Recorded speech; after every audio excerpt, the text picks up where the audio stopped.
بيشكك ان هما مش هيتخطبوا. اتخطبوا يا جماعه، خطوبه حبيبه النجار واحمد سليم، او خطوبه لبليبو وسليم، او حموكشه او حكشه، او بصوا أو اسامي كتير قوي عندهم. فطبعا الناس هم حبيبه النجار واحمد سليم اتخطبوا. طبعا اللي ما يعرفش القصه هي كالاتي: حبيبه النجار كانت بتشتغل مع احمد سليم زمان، هم وكذا مجموعه من الشباب كده، فيديوهات كوميدي كده وينزلوها على التيك توك او الفيس او الحاجات من دي. وبصراحه هي دمها خفيف جدا، وهم كلهم دمهم خفيف جدا. فطبعا هو شكله كان بيحبها مثلا حب صامت، حب مش عايز يقول لها او ايه، الله اعلم. وهي طبعا اتخطبت مرتين، وهو كان بيحضر الخطوبه دي. وكان طبعا بيبقى زعلان ومتضايق، وانا هوريكم دلوقتي صورته وهو متضايق. فعمل يعني النصيب غلاب زي ما بيقولوا، النصيب غلاب. فهم حضروا الحفله مع بعض، حضروا يعني بعد ما هي طبعا فسخت خطوبتها مرتين لشيء احنا ما نعرفوش. فيعني اتخطبوا خلاص، النصيب غلاب. هو طبعا كان قاعد زعلان وبينزل تيك توكات كده بقى ايه ان هو زعلان ومش عارفه ايه.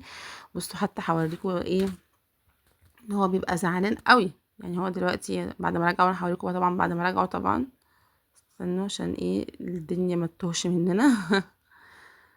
إيه، اهو مثلا، لا دي حبيبه النجار دي، لا هنا مش عارفه حبيبه النجار دي ولا لا.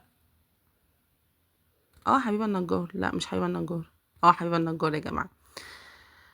فدلوقتي بدأوا ايه طبعا يعملوا فيديوهات مع بعض. فانا الاول بقى كان ايه، يقعد بقى طبعا متضايق. انا عايزه اوريكم صورته وهو متضايق. مثلا هنا مثلا برضك لما رجعوا مع بعض بقى بعد ما فسخت خطوبتها مرتين،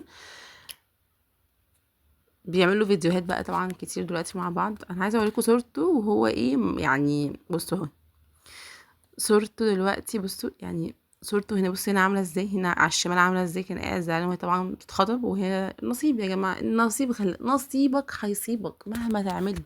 مهما تعملي لو ليكي نصيب في حد او انت ليك نصيب في حد هتاخده. مهما تعمل، مهما تلف، مهما تدور، مهما تروح، مهما تيجي، مهما هم اصلا هتاخد نصيبك يعني. وهم عايزه اقول لكم هم لسه اساسا لسه ما نزلوش الخطوه دي. احنا يعني احنا الناس بنجيب الفيديوهات دي كده ايه تسريب فيديو كده، او هم مزاجهم يعني. ممكن يكون هم اللي سربوا الفيديو ده، خدوا الفيديو ده يتسرب بمزاجهم هم، يعني فيديو صغنن كده يعني. وبس كده. وهم اكيد طبعا هينزلوا طبعا بعد كده الفيديوهات بقى. انا هوريكم بعد كده الفيديوهات بتاعتهم بقى والصور ايه. مش بص مش هخليكم يعني تتحرموا من حاجه يعني. فطبعا النصيب غلاب، وطبعا بنقول لهم الف الف مبروك. بصراحه لاقيين على بعض جدا. وهنا بص كاتبين ايه: مثال الراجل لما يحب من قلبه بجد. حبيبة اتخطبت مرتين وهو كان بيحضر فرحها عشان صحابه وعشان بيحبها.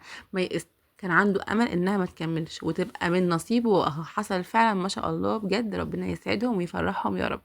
فطبعا احنا بنقول لهم من موقعنا هذا الف مبروك، وعقبال ربنا يتمم بخير، وعقبال الليله الكبيره، وربنا يتمم بخير، وعقبال البكاري لما تتجوزوا كده ان شاء الله.